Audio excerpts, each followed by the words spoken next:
ജ്യോതിഷ ഹസ്തരേഖ സംബന്ധമായ ഈ എളിയ വീഡിയോയിലേക്ക് എല്ലാവർക്കും സ്വാഗതം. ഇന്ന് പറയാൻ പോകുന്നത്, ഇന്നത്തെ കാലത്ത് നമ്മൾ ആരോടും ഉപദേശിച്ചിട്ട് കാര്യമില്ല. ഞാൻ ഭദ്രകാളിയുടെ ഒരു സെക്കൻഡ് കൊണ്ട് ചെയ്യാവുന്ന ഒരു രഹസ്യ വിദ്യ പറഞ്ഞുതരാം. എവിടെ ഇരുന്നുകൊണ്ടും ചെയ്യാം. ആ വിദ്യ ചെയ്താൽ ആരും വരുതിയിൽ വരും. ആരും ഉപദേശിച്ചിട്ട് നമ്മൾ കാര്യമില്ല. ഉപദേശിച്ച ഇപ്പോഴത്തെ കാലത്ത് ആരും നന്നാകത്തില്ല. നമ്മൾ ആരെയും വരുതിയിൽ നമുക്ക് വശ്യമാക്കി, നമുക്ക് അനുകൂലമാക്കി കൊണ്ടുവരാം. വരച്ച വരയിൽ ഭദ്രകാളിയുടെ ഈ രഹസ്യവിദ്യ ഒരു സെക്കൻഡോ ഒരു മിനിറ്റോ പോലും വേണ്ട. നിങ്ങൾക്ക് എവിടെ നിന്നും ചെയ്യാം. ഈ വിദ്യ ചെയ്യുന്ന നിങ്ങൾക്ക് മാത്രമേ അറിയത്തുള്ളൂ നിങ്ങൾ ഈ വിദ്യ ചെയ്യുന്നു. അത്ഭുതകരമായ ഒരു വിദ്യയാണ് ഇത്. ലക്ഷങ്ങൾ കൊടുത്താലും ആരും പറഞ്ഞുതരാത്ത കാര്യമാണ്. പറഞ്ഞുതരാൻ പറ്റത്തില്ല. പറഞ്ഞുതരാനേ അറിയണം. പിന്നെ അതുമല്ല, ഇത് അങ്ങനെ ആരും അറിയാവുന്നവരോട്ട് പറഞ്ഞു കൊടുക്കത്തുമില്ല. അങ്ങനെ ഒരു വിദ്യയാണ്. നിങ്ങൾ ചെയ്ത് നോക്കുക. നിങ്ങൾക്ക് ഒരുപാട് സ്ഥലത്ത് പ്രയോജനപ്പെടും. ഏത് ആപത്തുകളിൽ നിന്ന് രക്ഷപ്പെടാൻ ഇത് ഉപകാരപ്പെടും. ആരെയും നമുക്ക് അനുകൂലമാക്കാൻ, വശ്യമാക്കാൻ ഉപകാരപ്പെടും. അതുപോലെ തന്നെ ഈ ശത്രുദോഷങ്ങൾ പറക്കും. ഒരു സംശയം വേണ്ട. ₹1 ചെലവില്ലാതെ ഇത് ചെയ്യാം. നിങ്ങൾ ചെയ്തു നോക്ക്. എന്നിട്ട് നിങ്ങളത് മനസ്സിലാക്കിയാൽ മതി. അല്ല ഞാൻ പറയുന്ന കേട്ടുകൊണ്ടൊന്നും നിങ്ങൾ മനസ്സിലാക്കി, നിങ്ങൾ ചെയ്ത് നോക്കിയിട്ട് നിങ്ങൾ മനസ്സിലാക്കിയാൽ മതി. ശത്രുദോഷങ്ങൾ പറക്കും. ശത്രു എന്ത് ചെയ്താലും, എത്ര വലിയ ഇത് നമുക്കെതിരെ ചെയ്താലും, ഇത് വിശ്വാസത്തോടെ ചെയ്താൽ നമുക്കൊരു ചുക്ക് ഏക്കത്തില്ല, അത് തിരിച്ചു പോകും. പിന്നെ ദൃഷ്ടിദോഷങ്ങൾ ഏക്കത്തേ ഇല്ല. എത്ര വലിയ ദൃഷ്ടിദോഷങ്ങളാണെങ്കിലും പലരുടെയും ജീവിതം നശിപ്പിക്കുന്ന ഒരു കാര്യം ദൃഷ്ടിദോഷമാണ്. ഇപ്പോൾ ഒരു സിനിമാ മേഖലയിൽ പ്രവർത്തിക്കുന്ന ഒരാൾ, അല്ലെങ്കിൽ ഒരു രാഷ്ട്രീയത്തിൽ നല്ല രീതിയിൽ ഉയർന്നു വരുന്ന ആൾ, അല്ലെങ്കിൽ നല്ലൊരു ബിസിനസ്സുകാരൻ, അല്ലെങ്കിൽ നല്ല രീതിയിൽ സാമ്പത്തികം ഉണ്ടാക്കുന്ന ഒരു വ്യക്തി, ഇവരൊക്കെ പെട്ടെന്ന് ചില തകർച്ചയിലേക്ക് പോകുന്നത് ദൃഷ്ടിദോഷം, ശത്രുദോഷം, ഈ 2 കാര്യങ്ങളാണ്. ദൃഷ്ടിദോഷം എന്ന് വെച്ചാൽ നിങ്ങൾക്ക് അറിയാമല്ലോ, ഒരു വ്യക്തിയുടെ അല്ലെങ്കിൽ ഒരു കൂട്ടം വ്യക്തികളുടെ പവർഫുൾ ആയിട്ടുള്ള നെഗറ്റീവ് ചിന്താഗതി ആ വ്യക്തിയെ ബാധിക്കുമ്പോഴാണ് അത് ദൃഷ്ടിദോഷമായിട്ട് വരുന്നത്. ഇനി ഇത് കൂടാതെ ഈ ശത്രുദോഷമുണ്ട്. ചില പ്രവർത്തികൾ, മറ്റു ചില കർമ്മങ്ങൾ, ഇങ്ങനെയുള്ളതൊക്കെ ചെയ്യുന്നവരൊക്കെ ഉണ്ട്. ഇത് 2 ദൃഷ്ടിദോഷവും ശത്രുദോഷവും കൊണ്ടാണ് ഒരു വ്യക്തി പെട്ടെന്ന് തകർച്ചയിലേക്ക് പോകുന്നത്. ദൃഷ്ടിദോഷവും ശത്രുദോഷവും ഈ വിദ്യ ചെയ്താൽ 7 അയൽവക്കത്ത് പോലും വരത്തില്ല. പിന്നെ ദുസ്വപ്നങ്ങൾ കാണത്തില്ല, ഭയം മാറും, ധൈര്യം ഉണ്ടാകും, കുടുംബ ഐശ്വര്യം ഉണ്ടാകും, നമ്മൾ കുടുംബത്തിൽ എല്ലാവരുമായിട്ട് ഐക്യം ഉണ്ടാകും, സർവ്വവിധ തടസ്സങ്ങളും മാറിക്കിട്ടും. നിങ്ങൾക്ക് ഏത് ആപത്തിനും ഇത് ഉപകരിക്കും എന്നുള്ളതാണ്. മാത്രമല്ല, ഒരു ഇന്റർവ്യൂവിന് പോകുമ്പോൾ വിജയങ്ങൾ ഉണ്ടാകാൻ, വിദേശത്ത് പോയി ജോലി പിടിച്ചു നിൽക്കാൻ, അല്ലെ വിദേശത്ത് ജോലി ബുദ്ധിമുട്ടുന്നവർക്ക് പുതിയ ജോലി കിട്ടാൻ, പിന്നെ ചിലയിടത്ത് ഓഫീസിൽ ചിലർ മറ്റുള്ളവർ ഉപദ്രവിക്കുന്നവർ കാണുമല്ലോ, അവർ ഉപദ്രവങ്ങളിൽ നിന്ന് രക്ഷപ്പെടാൻ അവർ മര്യാദക്കാരായിക്കോളും. ഈ വിദ്യ ചെയ്തു കഴിഞ്ഞാൽ ഭദ്രകാളിയമ്മ മര്യാദക്കാരാക്കിക്കോളും. ചിലർക്ക് അങ്ങനെ മര്യാദക്കാരാകത്തുള്ളൂ. ഭദ്രകാളിയമ്മ അവരെ മര്യാദക്കാരാക്കിക്കോളും. ചിലരുണ്ട് എപ്പോഴും ആരെങ്കിലും ഉപദ്രവിച്ചുകൊണ്ടിരിക്കും. അപ്പോൾ ഈ വിദ്യ ചെയ്താൽ മതി. പിന്നെ വാദപ്രതിവാദങ്ങളിൽ വിജയിക്കാൻ, ഇപ്പം ഈ മീഡിയാസിലൊക്കെ, മീഡിയ രംഗത്ത്, അതായത് TV ആയി, ഇപ്പം ന്യൂസ് ചാനലുകൾ, അങ്ങനെ മീഡിയ രംഗത്ത് പ്രവർത്തിക്കുന്നവർക്ക് ഏറ്റവും നല്ലതാണ്. അവർക്ക് അതിനുള്ള പ്രത്യേക ഒരു കഴിവ് കിട്ടും, വാദപ്രതിവാദങ്ങളിൽ വിജയിക്കാൻ. പിന്നെ കേസ് ഇതിലൊക്കെ വിജയിക്കാൻ, അനുകൂലമാകാൻ, പിന്നെ ഒരു വഴക്കിലും പോയി പെടാതിരിക്കാൻ, സാമ്പത്തിക തകർച്ചകളിൽ, സാമ്പത്തിക തട്ടിപ്പുകളിൽ പോയി ചാടാതിരിക്കാൻ, രാഷ്ട്രീയത്തിൽ പ്രവർത്തിക്കുന്നവർക്ക്, സിനിമയിൽ പ്രവർത്തിക്കുന്നവർക്ക്, വക്കീലന്മാർ, അവരുടെ കേസുകളിലൊക്കെ വിജയം ഉണ്ടാകണമെന്നുണ്ടെങ്കിൽ അവർക്ക് പലപ്പോഴും അവർക്ക് ശത്രുക്കൾ കൂടുതലായിരിക്കും. ഇപ്പം ശത്രുദോഷങ്ങളും ദൃഷ്ടിദോഷങ്ങളും പലതരത്തിലുള്ള കാര്യങ്ങളും ഉണ്ടാകാം. അതുപോലെ ചില ഡോക്ടർമാരുടെ സാമ്പത്തിക നില എന്ന് പറഞ്ഞാൽ വളരെ മോശമായിരിക്കും. നല്ല ഡോക്ടറൊക്കെ ആയിരിക്കും, പക്ഷെ അവർക്ക് അതിൽ ഉയർച്ച വരാൻ ചില തടസ്സങ്ങൾ കാണും. അത് ചില ദൃഷ്ടിദോഷം അല്ലെ ശത്രുദോഷത്തിൻ്റെ ഒക്കെ ഭാഗമായിരിക്കും. ഇങ്ങനെയുള്ള കാര്യങ്ങൾ മാറാൻ, അതൊക്കെ മാറി നല്ല നിലയിൽ വന്ന നമ്മുടെ വീഡിയോ കാണുന്ന ഒരുപാട് ഡോക്ടർമാരും വക്കീലന്മാരും ഒക്കെ ഉണ്ട്. അതിരിക്കട്ടെ, നിങ്ങളിപ്പോൾ ആവശ്യമുള്ളവർ ചെയ്യാം. ഞാൻ പറഞ്ഞ ഒരു അനുഭവമുള്ള കാര്യമാണ്. പിന്നെ നല്ല ബിസിനസ് ഉയർച്ച വരാൻ വേണ്ടി ബിസിനസ്സുകാർക്കും പെട്ടെന്ന് തകർച്ച ഉണ്ടാകാന്നുള്ളതാണ്. പിന്നെ ഷെയർ ട്രേഡിങ് ചെയ്യുന്നവർ, അവർക്ക് ബുദ്ധി നല്ലതായിരിക്കണം, എന്നെങ്കിൽ മാത്രമേ വിജയം ഉണ്ടാകുള്ളൂ. ക്ഷമയോടെ ചെയ്യാനുള്ള കഴിവ് വേണം. അപ്പം ഈ ഭദ്രകാളിയമ്മയുടെ അനുഗ്രഹം ഉണ്ടെങ്കിൽ അതെല്ലാം ഉപകാരപ്പെടും. പിന്നെ ശാപദോഷം മാറിക്കിട്ടും, പിതൃദോഷം, സർപ്പദോഷം, ഇതൊന്നും ഭദ്രകാളിയമ്മയുടെ മുന്നിൽ ഒന്നും എല്ലാം മാറിക്കിട്ടും എന്നുള്ളതാണ്. അപ്പം അങ്ങനെയുള്ള ഒരു അത്ഭുതകരമായ ഒരു വിദ്യയാണ് പറഞ്ഞു തരുന്നത്. ഇത്രയും കേട്ടപ്പോൾ തന്നെ നിങ്ങൾക്ക് മനസ്സിലായല്ലോ ഇതൊരു ചെറിയ കാര്യമല്ല എന്ന് മനസ്സിലായല്ലോ. ഇത് നിങ്ങൾ വിശ്വാസത്തോടെ ചെയ്യണം. ഞാനത് വിശദമായിട്ട് പറഞ്ഞുതരാം. അതിനു മുമ്പ് ഒരു കാര്യം പറയാം. കഴിഞ്ഞ ദിവസത്തെ വീഡിയോയിൽ ഞാൻ ഒരു മഹാലക്ഷ്മിയുടെ ഒരു മന്ത്രം ജപിക്കുന്ന, തേൻ വെച്ച് ഒരു മന്ത്രം ജപിക്കുന്ന കാര്യം പറഞ്ഞു. ഒരു മുദ്രയെക്കുറിച്ച് പറഞ്ഞായിരുന്നു. അത് കുറച്ച് ആളുകൾക്ക് മനസ്സിലായില്ല എന്ന് മെസ്സേജ് ചെയ്തു. അപ്പോൾ അത് പറഞ്ഞു കൊടുക്കണമല്ലോ, അതാണല്ലോ അതിനോടുള്ള സത്യസന്ധത. അത് ഞാൻ ജസ്റ്റ് പറഞ്ഞിട്ട് ഞാൻ ഈ ഭദ്രകാളിയുടെ വിദ്യ പറഞ്ഞുതരാം. അപ്പോൾ ഇന്നലത്തെ വീഡിയോ ഞാൻ പറഞ്ഞതിനകത്ത് ചെറുതേനാണ് ഉപയോഗിക്കേണ്ടത്. ചെറുതേൻ ഞാൻ വ്യക്തമായിട്ട് പറയുന്നുണ്ട്, പക്ഷെ ചിലർക്ക് മനസ്സിലായില്ലെന്ന് പറയുന്നു. അതുകൊണ്ട് ഒന്നുകൂടെ പറയാണ്. ചെറുതേൻ അത് പച്ചമരുന്ന് കട കിട്ടും, നമ്മൾ പോയി മേടിച്ചാൽ മതി. ചെറുതേൻ. ഇനി മനസ്സിലായില്ലെന്ന് പറയരുത്. പിന്നെ ഗ്ലാസ്സിനകത്ത് അല്പം തേൻ ഒഴിക്കുക. എന്നിട്ട് മഹാലക്ഷ്മിയുടെ മുന്നിൽ ആ ഗ്ലാസ് കാണിച്ചിട്ടാണ് ഇന്നലെ വീഡിയോ പറഞ്ഞ മന്ത്രം അറിയാലോ, ഓം ഹ്രീം ശ്രീം ലക്ഷ്മിഭ്യോ നമഃ, ആ മന്ത്രം വാഗൊണ്ട് ജപിക്കണം. എന്നിട്ട് അത് കഴിഞ്ഞ ഉടനെ ഒരു 5 മിനിറ്റ് കഴിഞ്ഞ്, അല്ലെങ്കിൽ ഒരു 2 മിനിറ്റോ 3 മിനിറ്റോ കഴിഞ്ഞ് ഈ ഗ്ലാസ്സിനകത്ത് തേനെ കഴുകി വൃത്തിയാക്കി വെക്കാം. അതിനൊന്നും കുഴപ്പമില്ല. ഒരു ദിവസവും ഇങ്ങനെ രാവിലെ ആ ചെറുതേൻ്റെ കുപ്പി തുറന്ന് ഒരു തുള്ളി ആ ഗ്ലാസ്സിനകത്ത് ഒഴിച്ച് മഹാലക്ഷ്മിയുടെ ഫോട്ടോയ്ക്ക് മുന്നിൽ കാണിച്ച് പ്രാർത്ഥിക്കുക. ഒരു 2-3 മിനിറ്റ് കഴിഞ്ഞ് അത് കഴുകി വെക്കുക. അങ്ങനെ ദിവസവും ചെയ്യുക. ഇതിനകത്ത് സംശയത്തിന് കാര്യമില്ല. അപ്പം ചിലർ ചോദിച്ചുകൊണ്ട് ഞാനൊന്ന് സൂചിപ്പിച്ചതേ ഉള്ളൂ. ഇനി വീഡിയോയിലേക്ക് വരാം. ഭദ്രകാളി അമ്മയുടെ വിദ്യ പറഞ്ഞുതരാം. എല്ലാവരെയും ഈശ്വരൻ അനുഗ്രഹിക്കട്ടെ. ഓം നർപ്പവി. ഭദ്രകാളി അമ്മയുടെ ഈ വിദ്യ നിങ്ങളത് ശ്രദ്ധിച്ച് കേട്ടോണം കേട്ടോ. അതായത് നമുക്ക് എവിടെ നിന്ന് വേണമെങ്കിലും ചെയ്യാം. ഇത് രാവിലെ കിടക്കപ്പായിരുന്ന് വടക്കോട്ടിരുന്ന് ചെയ്യണം. വൈകുന്ന പാടും കിടക്കപ്പായിരുന്ന് വടക്കോട്ടിരുന്ന് ചെയ്യണം. ഇതിന് ശുദ്ധി അശുദ്ധിയൊന്നുമില്ല. പിന്നെ വെറുതെ ഇരിക്കുമ്പോഴൊക്കെ ഏതെങ്കിലും കാര്യം സാധിക്കാൻ വേണ്ടി നിങ്ങൾക്ക് ചെയ്യാം. നമുക്കൊരാളെ നമുക്ക് അനുകൂലമാക്കണം, വശ്യമാക്കണം. അതുമല്ല, ഇപ്പോൾ ഒരു പയ്യനായിക്കോട്ടെ മദ്യപാനമൊക്കെ ആയിട്ട് മോശമായി പോവുക, അവനെ നന്നാക്കിയെടുക്കണം. അതിന് ഭദ്രകാളിയുടെ ഈ വിദ്യ ചെയ്ത് പ്രാർത്ഥിച്ചാൽ മതി. അത് ദിവസവും ചെയ്യണം, പലതവണ ചെയ്യണം. വിശ്വാസത്തോടെ ചെയ്താൽ അവൻ നന്നാവും. അങ്ങനെ എന്തിനു വേണ്ടി ഈ വിദ്യ ചെയ്യാം? നമ്മുടെ തടസ്സങ്ങൾ മാറാനെ, നമുക്കൊരു കാര്യം സാധിക്കാനെ, മറ്റൊരു വ്യക്തി നന്നാകാൻ വേണ്ടി അയാൾക്ക് വേണ്ടി പ്രാർത്ഥിക്കാം. ഇപ്പം ഭർത്താവ് കലഹമാണ്, മദ്യപാനമാണ്, ഭർത്താവിന് വേണ്ടി ചെയ്യാം. ഭാര്യ വീട്ടിൽ പ്രശ്നമാണ്, ഭാര്യയുടെ സ്വഭാവം നന്നാകാൻ വേണ്ടി ചെയ്യാം. എന്ന് വേണ്ട, മക്കള് മദ്യപാനവും ലഹരിയൊക്കെ ആയിട്ട് കൂട്ടുകെട്ടിപ്പോയി, അവർക്ക് വേണ്ടി ചെയ്യാം. നമ്മൾ ഇന്നത്തെ കാലത്ത് ആരോട് ഉപദേശിച്ചിട്ടൊന്നും കാര്യമില്ല, വെറുതെ സമയം കളയാന്നുള്ളൂ. അപ്പൊ അത് ഭദ്രകാളിയുടെ വിദ്യ ചെയ്താൽ ഏത് കാര്യത്തിനു വേണ്ടിയും ചെയ്യാം. നിങ്ങൾ കസേരയിൽ ഇരിക്കുകയോ ഇരുന്നുകൊണ്ട് ചെയ്യുന്ന കുറച്ചുകൂടെ നല്ലതായിരിക്കും. ഇനി നിന്നുകൊണ്ടാണെങ്കിലും ചെയ്യാം, കുഴപ്പമൊന്നുമില്ല, ബലം കിട്ടും. നിങ്ങൾ ശ്വാസം പതുക്കെ എടുക്കുക. പതുക്കെ അവനവനെ കൊണ്ട് പറ്റുന്ന പോലെ പതുക്കെ ശ്വാസം ഇങ്ങനെ, കൈയൊന്നും ഇങ്ങനെ വെക്കണ്ട, ഞാനിങ്ങനെ കാണിച്ചതേ ഉള്ളൂ. ശ്വാസം എടുക്കുക, ദീർഘമായിട്ട് എടുക്കുക. എടുത്ത് ശ്വാസം നിങ്ങളുടെ ഉള്ളിൽ നിറയുന്നതായിട്ട് സങ്കല്പിക്കുക. എന്നിട്ട് ശ്വാസം പിടിച്ചൊന്നും വെക്കണ്ട, പതുക്കെ വിടുക. പതുക്കെ ദീർഘമായിട്ട് വിടുക.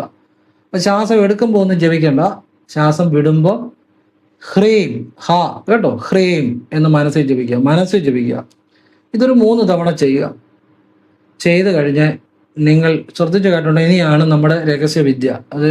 ഇതാരും പറഞ്ഞു തരത്തില്ല. ഇനിയാണ് അതിൻ്റെ ഏറ്റവും രഹസ്യമായ കാര്യം പറഞ്ഞു തരാൻ പോകുന്നത്. ഈ രഹസ്യമായ ചില കാര്യം പറഞ്ഞു തരാമെന്ന് പറയുമ്പോഴേ, അത് ഞാൻ പണ്ട് ക്രിയായോഗ പഠിക്കാൻ പോയപ്പോൾ എൻ്റെ ഗുരു അന്നൊരു 3:30 കഴിഞ്ഞപ്പോഴാണ് ക്രിയായോഗ വന്നത്. അതുവരെ ക്ലാസ്സും കാര്യങ്ങളും ഈ ക്രിയകളൊക്കെ മറ്റ് ഈ പ്രാണായാമങ്ങളൊക്കെ പഠിപ്പിക്കുകയായിരുന്നു. 3:30 ആയപ്പോൾ എൻ്റെ ഗുരുനാഥൻ പറഞ്ഞു, ഇനിയും ക്രിയായോഗ തരാൻ പോവാണ്. അപ്പോൾ നമ്മുടെ ഒരു എക്സൈറ്റ്മെൻ്റ് ഉണ്ട്. അപ്പോൾ ഞാൻ ആ ഒരു ഭാഗമാണ് ഞാൻ മനസ്സിൽ ആലോചിച്ചത്. നിങ്ങൾക്ക് ഞാൻ ഈ ഭദ്രകാളിയുടെ രഹസ്യവിദ്യ പറഞ്ഞുതരാൻ പോവാണ്, ശ്രദ്ധിച്ചിരുന്നോളാം. അതായത് ഇത്രയും ചെയ്തല്ലോ, ക്രീമിൻ്റെ മനസ്സിലായല്ലോ. അതിനുശേഷം നിങ്ങളുടെ വലത് കൈ, ഞാൻ ഈ വലത് കൈയാണ് കാണിക്കുന്നത്, ചിലപ്പം വീഡിയോയിൽ ഇടത് കൈയായിട്ട് തോന്നാം, അതൊന്നും നോക്കണ്ട, പറയുന്ന കേൾക്കുക. നിങ്ങളുടെ വലത് കൈയുടെ ഉള്ളം കൈ, നിങ്ങളുടെ വാ മാത്രം പൊത്തുക. മൂക്കിൽ കൂടെ ശ്വാസം എടുക്കുകയും വിടുകയും ഒക്കെ സാധാരണ പോലെ ചെയ്യാം. വാ മാത്രം പൊത്തുക. മനസ്സിലായില്ലേ? ഇനി ഞാൻ ഒന്നുകൂടെ പറയുന്നില്ല, ചിലർക്ക് ചില കാര്യങ്ങൾ മനസ്സിലാകുന്നില്ല എന്ന് പറയുന്നുണ്ട്, കുറച്ച് ആളുകളെങ്കിലും. അതുകൊണ്ടാണ് ഈ ഒന്നുകൂടെ പറഞ്ഞു തരുന്നത് കേട്ടോ. അതായത് ഈ ഉള്ളം കൈ കൊണ്ട് വാ മാത്രം പൊത്തുക. മൂക്കിൽ കൂടെ ശ്വാസം എടുക്കുകയും വിടുകയും എല്ലാം സാധാരണ പോലെ ചെയ്യാം, അതിനൊന്നും കുഴപ്പമില്ല. അപ്പൊ വാ പൊത്തുന്നു ഉണ്ടല്ലോ. പൊത്തിക്കഴിഞ്ഞ് മനസ്സിൽ ഭദ്രകാളിയമ്മയെ ഹൃദയത്തിൽ നിങ്ങൾ കറുത്ത രൂപത്തിൽ ധ്യാനിക്കണം. കറുത്ത രൂപത്തിൽ എന്ന് വെച്ചാൽ മേഘസമപ്രഭ എന്നാണ് പറയുന്നത്. മേഘങ്ങളുടെ ആ കാർമേഘങ്ങളുടെ ആ കറുത്ത രൂപത്തിൽ ഭദ്രകാളിയെ കറുത്ത രൂപത്തിൽ ഹൃദയത്തിൽ കാണുക. ഇത് കണ്ണ് തുറന്നുകൊണ്ട് ചെയ്യാം കേട്ടോ. എവിടെ നിന്ന് വേണം ചെയ്യാം. നിങ്ങൾ ചെയ്താൽ നിങ്ങൾക്ക് മാത്രമായിട്ട് നിങ്ങൾ ഇത് ചെയ്യുകയാണ്. മറ്റുള്ളവർ ചിന്തിക്കുമ്പോൾ മറ്റുള്ളവർ കാണും വിചാരിക്കും നിങ്ങളിങ്ങനെ പാപത്തിൽ പിടിച്ചിരിക്കുന്നു. പക്ഷെ നിങ്ങൾ വിദ്യ ചെയ്യുന്നത് നിങ്ങൾക്ക് മാത്രമേ അറിയത്തുള്ളൂ, അല്ലാതെ ലോകത്തൊരാൾക്കും അറിയത്തില്ല. അല്ലെ പിന്നെ എൻ്റെ വീഡിയോ കാണുന്നവരായിരിക്കണം, അവർക്ക് ചിലപ്പോൾ അറിയായിരിക്കും. പക്ഷെ ഇത് ചെയ്യുന്നുണ്ടെങ്കിൽ നിങ്ങൾക്ക് ഇത് എവിടെ നിന്ന് വേണമെങ്കിലും ചെയ്യാം. പക്ഷെ ആരും ശ്രദ്ധിക്കാതെ വേണം ഇത് ചെയ്യാൻ കേട്ടോ.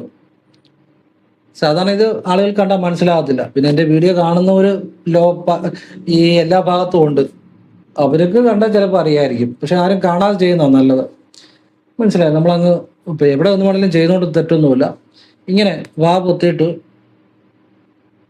വാ മാത്രം പൊത്തിയിട്ട് മനസ്സിൽ ഭദ്രകാളിയെ ഹൃദയത്തിൽ കറുത്ത രൂപത്തിൽ സങ്കല്പിച്ച് ഓം ഐം ഹ്രീം ക്ലീം, അങ്ങനല്ല ഒന്നുകൂടെ പറയാം. ഓം ഐം ക്ലീം സൗ ഹ്രീം ഭദ്രകാളിയെ നമഃ. ഇത് വീഡിയോയുടെ താഴെ ഡിസ്ക്രിപ്ഷൻ ബോക്സിൽ ഞാൻ എഴുതിയിടാം. ഓം ഐം ക്ലീം സൗ ഹ്രീം ഭദ്രകാളിയെ നമഃ. നമാന്നും നമഹാന്ന് രണ്ട് രീതി ജപിക്കുന്നവരുണ്ട്. നിങ്ങൾ നമഹാന്ന് ജപിച്ചാൽ മതി കേട്ടോ. അപ്പൊ അതിനകത്തൊക്കെ കുറെ കാര്യങ്ങളുണ്ട്, അതുകൊണ്ട് പറയുന്നത് പെട്ടെന്ന് ഫലം കിട്ടാൻ വേണ്ടിയാണ്. ഓം ഐം ക്ലീം സൗ ഹ്രീം ഭദ്രകാളിയെ നമഃ.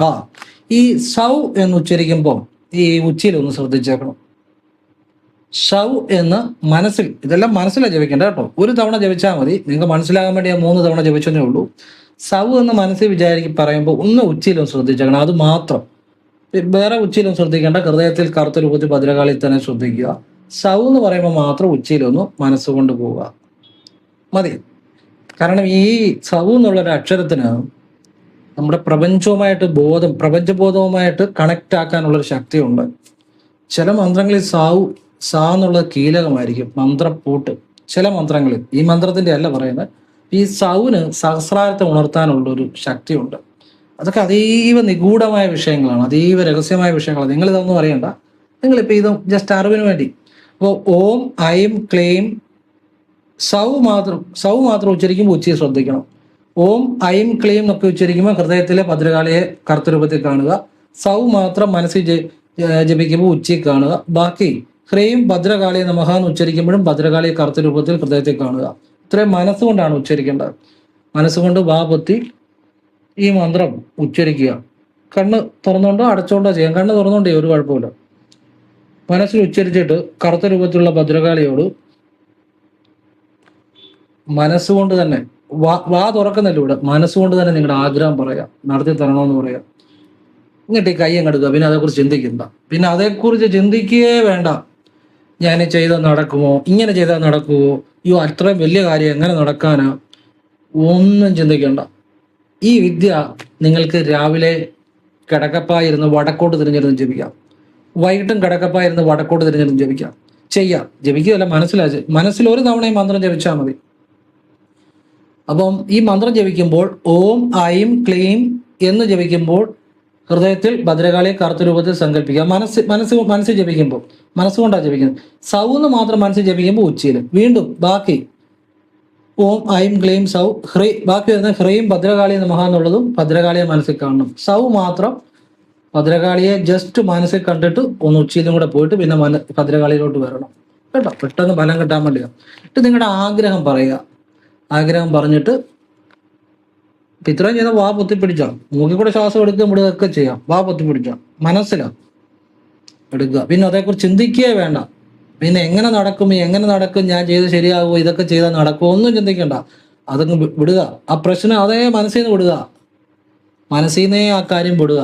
ഒന്നും ചിന്തിക്കണ്ട. അപ്പൊ ഈ വിദ്യ രാവിലെ കിടക്കപ്പായിരുന്ന് വടക്കോട്ട് തിരിഞ്ഞിരുന്ന് ചെയ്യാം. പിന്നെ വൈകിട്ടും കിടക്കപ്പായിരുന്ന് വടക്കോട്ട് തിരിഞ്ഞിരുന്ന് ചെയ്യാം. അങ്ങനെ ശുദ്ധി അശുദ്ധി ഒന്നുമില്ല. ഫ്രീ ആയിട്ടിരിക്കുമ്പോൾ ഇടയ്ക്കിടയ്ക്ക് ചെയ്യാം. എവിടെ ചെന്നാലും ഏതെങ്കിലും കാര്യം സാധിക്കണമെങ്കിലും ഈ വിദ്യ ചെയ്യാം. മനസ്സിലായോ? നമുക്കൊരാളെ വശ്യമാക്കണം, നമുക്കൊരാളെ അനുകൂലമാക്കണം. ഇത് നിങ്ങൾ നിത്യേന ചെയ്താൽ ഇത് വശപ്പെടും. ഒരു തവണ ചെയ്ത് വശമാകണമെന്നില്ല. ഇതിങ്ങനെ പല തവണ ചെയ്യുമ്പോൾ ഈ വിദ്യ നിങ്ങൾക്ക് വശമാകും. വശമായാൽ നിങ്ങൾക്ക് എന്താപത്തിലും ഇത് ഉപകരിക്കും. ഏത് കാര്യം വേണേലും നിങ്ങൾക്ക് നടത്തിയെടുക്കാം. സത്യമുള്ള കാര്യമായിരിക്കണം. മറ്റൊരുത്തിനോട് പാര വെക്കുന്നു, ഉപദ്രവിക്കുന്നു, അതിനൊന്നും പ്രയോഗിക്കരുത് കേട്ടോ. നല്ല കാര്യത്തിന് വേണ്ടി മാത്രമാണ് ഞാനിത് പറഞ്ഞു തരുന്നത്. ഇപ്പം നിങ്ങളുടെ വീട്ടിലെ അച്ഛനും അമ്മയും തമ്മിൽ വഴക്കാണ്, വഴക്ക് മാറാൻ, അല്ലെ നിങ്ങളുടെ ഭർത്താവ് മദ്യപാനമൊക്കെ മാറാൻ എന്ന് വെച്ചാൽ സ്വിച്ചിട്ട ബൾബ് കത്തുന്ന പോലെ ഇപ്പം ചെയ്താൽ ചിലപ്പോൾ ഇപ്പം ഫലം കിട്ടണമെന്നില്ല, ചിലപ്പം ഫലം കിട്ടാം. അത് നിങ്ങളെ ഭദ്രകാളി വിശ്വസിക്കുന്ന പോലെ ഇരിക്കും. പിന്നെ ഇത് പലതവണ ആവർത്തിക്കുമ്പോഴാണ് അത് വശമാകുന്നത്. നമ്മൾ ഏത് വിദ്യ അങ്ങനെയാണ്. ഇപ്പോൾ സൈക്കിൾ ചവിട്ടും, ആദ്യം നമ്മൾ സൈക്കിൾ ചവിട്ട് പഠിക്കും, കയറി ഇരുന്ന് അങ്ങ് ചവിട്ടാൻ പറ്റത്തില്ലല്ലോ. പലതവണ ചെയ്യുമ്പോഴാണ് അത് നമുക്ക് ആ വിദ്യ വശമാകുന്നത്. എന്ന് പറഞ്ഞ പോലെ നമുക്കൊരു സ്കിൽ, അല്ലെ ഒരു സിദ്ധി, അല്ലെ ഒരു കാര്യത്തിൽ ഒരു വൈദഗ്ധ്യം, അല്ലെ ഒരു കാര്യം നമുക്ക് നേടിയെടുക്കാനുള്ള കഴിവുണ്ടാകണമെന്നുണ്ടെങ്കിൽ പലതവണ അത് ചെയ്യുമ്പോഴേ വശമാകത്തുള്ളൂ കേട്ടോ. ഇങ്ങനെ പലതവണ ചെയ്തത് വശം. ചിലർക്ക് പെട്ടെന്ന് കാര്യം നടക്കും, അവരുടെ ആ വിശ്വാസം കൊണ്ടായിരിക്കാം. ഭദ്രകാളിയമ്മയുള്ള ഭക്തിയും ചെയ്യുന്ന ആ വിശ്വാസം കൊണ്ട് പെട്ടെന്ന് ചിലപ്പോൾ നടക്കും. ചിലർക്ക് ചിലപ്പം ഉടനെ നടക്കണമെന്നില്ല. ഇത് ചെയ്ത് വശപ്പെടുത്തണം പലതവണ. എന്ന് വെച്ചാൽ വണ്ടി ഇരുന്നോ അല്ലെ റോഡ് ക്രോസ് ചെയ്യുമ്പോഴൊന്നും ചെയ്യരുത്. ഫ്രീ ആയിട്ട് എവിടെയെങ്കിലും ഇരിക്കുമ്പോൾ ഇടയ്ക്കിടയ്ക്ക് ഇത് ആവർത്തിക്കുക. ഇത് അപാരമായ അത്ഭുത ശക്തിയുള്ള വിദ്യ കേട്ടോ. ഇങ്ങനെ പൊത്തുന്ന നമ്മുടെ ഉള്ളംകൈക്ക് ഒരു രഹസ്യമുണ്ട്. എന്താണെന്നറിയോ? ഈ ഉള്ളംകൈയിൽ ആ ഈശ്വരീയമായ നമ്മളുടെ പ്രപഞ്ചത്തിൽ നിന്നുള്ള ആ ഒരു എനർജിയെ സ്വീകരിക്കാനുള്ള ഒരു പവർ കൂടുതലാണ് ഉള്ളംകൈ. നമ്മളൊന്നും വേണ്ട, അത് നിങ്ങൾക്ക് മനസ്സിലാകണമെങ്കിൽ നിങ്ങൾ ചുമ്മാ ഇങ്ങനെ കൈ തുറന്നു വെച്ചൊന്ന് ധ്യാനിച്ചു നോക്കിയാൽ നിങ്ങളുടെ ഉള്ളംകൈയിൽ ഒരു ഫീൽ ഉണ്ടാവും. പ്രപഞ്ചത്തിൽ നിന്നുള്ള ഈശ്വര്യമായ ഊർജ്ജത്തെ സ്വീകരിക്കാനുള്ള ശക്തി ഉള്ളംകൈക്കുണ്ട്. അപ്പോൾ ആ ഉള്ളംകൈ നമ്മൾ ഈ ശരനൂൽ വിദ്യയിൽ ചില വിദ്യകളുണ്ട്. അതായത് ഈ ശരമോടുന്ന ഇപ്പൊ ഈ ഇടതുമൂക്കി കൂടെ ആണെങ്കിൽ ഇടത്ത് കൈയുടെ ഉള്ളംകൈ ചുണ്ടയിൽ ഇങ്ങനെ തൊട്ട് ചെയ്യുന്ന ചില വിദ്യകളുണ്ട്. ഏതാഗ്രഹം സാധിച്ചു കിട്ടുന്ന ശരനൂൽ രഹസ്യമാണ്. അതിപ്പോ നിങ്ങൾ മനസ്സിലാക്കണം. നിങ്ങൾ ഇത് മനസ്സിലാക്കിയാൽ മതി. ഇത് ഈ നമ്മുടെ ഈ ചുണ്ടുകളും ഈ ഉള്ളംകൈയുമായി ചേരുമ്പോൾ അവിടെ ഒരു ആധ്യാത്മികമായ നമ്മുടെ ശരിക്കും ഞാൻ നിങ്ങൾക്കൊരു രഹസ്യം പറഞ്ഞുതരാം. നമ്മൾ ശ്രദ്ധിച്ചു കേട്ടോണം. ഇതൊന്നും ലോകത്ത് ആരും പറഞ്ഞായിരുന്നില്ല. മനസ്സിലാക്കുന്നവൻ ബുദ്ധിയുള്ളവൻ രക്ഷപ്പെടും, അതാരാണേലും. ഇതിൽ കൂടുതൽ വിശദമാക്കാൻ എനിക്ക് പറ്റത്തില്ല. ഒരു രഹസ്യമാണ് പറഞ്ഞിരുന്നത്. നമ്മൾ കിണറ്റിൽ നിന്ന് വെള്ളം കോരുന്നത് കിണറ്റിനകത്തിറങ്ങിയല്ലോ വെള്ളം കോരുന്നത്. കിണറ്റിൻ്റെ മുകളിൽ ഒരു കപ്പി ഇട്ടിട്ട് ആ കപ്പിയല്ല നമ്മൾ ബലം കൊടുക്കുന്നത് എന്ന് പറഞ്ഞ പോലെ നമ്മളുടെ നട്ടലിൻ്റെ ഏറ്റവും അടിയിലുള്ള കുണ്ടലിനി ശക്തി ഉണരണമെന്നുണ്ടെങ്കിൽ അതിൻ്റെ മുകളിൽ, അതായത് നമ്മൾ ഈ തലയുടെ ഭാഗത്ത് ചില വിദ്യകൾ ചെയ്താൽ മതി. ഈ കുണ്ടലിനി ശക്തിയുടെ ആ നട്ടലിൻ്റെ അടിയിൽ നിന്ന് ഉണർന്ന് മേലോട്ട് വന്നോളും. അപ്പം മേളില് അതായത് ഈ തൊണ്ടക്കുഴിക്ക് മുകളിലായിട്ട്, അത് ചിലപ്പോൾ ഭ്രൂമധ്യമാകാം, ചിലപ്പോൾ ഈ സഹസ്രാരമാകാം. ഇപ്പം ഞാൻ പറഞ്ഞത് വായുടെ അവിടെ വെക്കുന്ന വിദ്യ. ഇതിലേത് വിദ്യ ചെയ്താലും കുണ്ടലിനി ശക്തിയിൽ ഇതിൻ്റെ ഈ ആകർഷണം മേളിൽ നമ്മുടെ തലയ്ക്ക് മേളിലോട്ട് ചെയ്യുമ്പോൾ താഴെയുള്ള ഈ ആധ്യാത്മിക ഊർജം മുകളിലോട്ട് ആകർഷിക്കപ്പെടും, വലിവുണ്ടാവും. ഒരു ചെറിയ ഒരു ഫോഴ്സ് ഉണ്ടാകും. എന്ന് വെച്ചാൽ കുണ്ടലിനി ഉണരുമെന്നല്ല, അവിടെ ഒരു ഈ ആധ്യാത്മികമായ ശക്തിയുടെ ഉണർവുണ്ടാകും. അതിന് താഴെയല്ല ധ്യാനിക്കേണ്ടത്, മുകളിലാണ്, കഴുത്തിന് മുകളിലാണ് ധ്യാനിക്കേണ്ടത്. മനസ്സിലായോ? കുണ്ടലിനി ശക്തി മുകളിലേക്ക് ആ ഉണർവ് ഉണ്ടാകണമെന്നുണ്ടെങ്കിൽ താഴെ കുണ്ടലിനി ശക്തിയുടെ മൂലാധാരത്തിലല്ല ധ്യാനിക്കേണ്ടത്, ഈ തൊണ്ടക്കുഴിക്ക് മുകളിലാണ്. ആ രഹസ്യം മനസ്സിലാകാൻ വേണ്ടിയാണ് ഭഗവാൻ എന്ത് കാണിച്ചിരിക്കുന്നു? ശിവഭഗവാന്റെ കഴുത്തേൽ ഇങ്ങനെ ചുറ്റി സർപ്പം വന്നിട്ട് വിടർന്ന് നിൽക്കുന്നു. എന്ന് വെച്ചാൽ ഈ കഴുത്തിൻ്റെ മേളിലുള്ള ആധ്യാത്മികമായ അറിവുള്ളവനാണ് എനർജി ഉണരുന്നത്.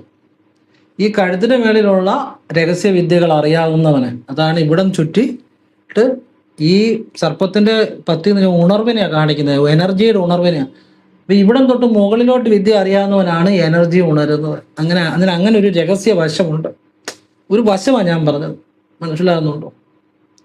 അപ്പൊ അതാണ് അതിന്റെ രഹസ്യം. ഇത് ആരുടെയും പുറകെ നടന്നാൽ കിട്ടത്തുമില്ല. അന്നത്തെ കാര്യം പറയണമെന്നുണ്ടെങ്കിൽ അത് നമ്മുടെ കഴിവൊന്നുമല്ല. ഇത് നിങ്ങൾക്ക് ഇങ്ങനെയുള്ള കാര്യങ്ങൾ അറിയാൻ പറ്റുന്നത് ദൈവത്തിന് നന്ദി പറയുക കേട്ടോ. അതുപോലുള്ള രഹസ്യങ്ങളാണ് പറഞ്ഞിരുന്നത്. അപ്പം ഈ നമ്മുടെ വായുടെ അവിടെ ഇത് പൊത്തുമ്പോൾ ഈ കുണ്ടലിനി ശക്തിയിൽ ഒരു ഉണർവുണ്ടാകും, ആധ്യാത്മിക ഊർജം മുകളിലേക്ക് ഉണരും. ഈ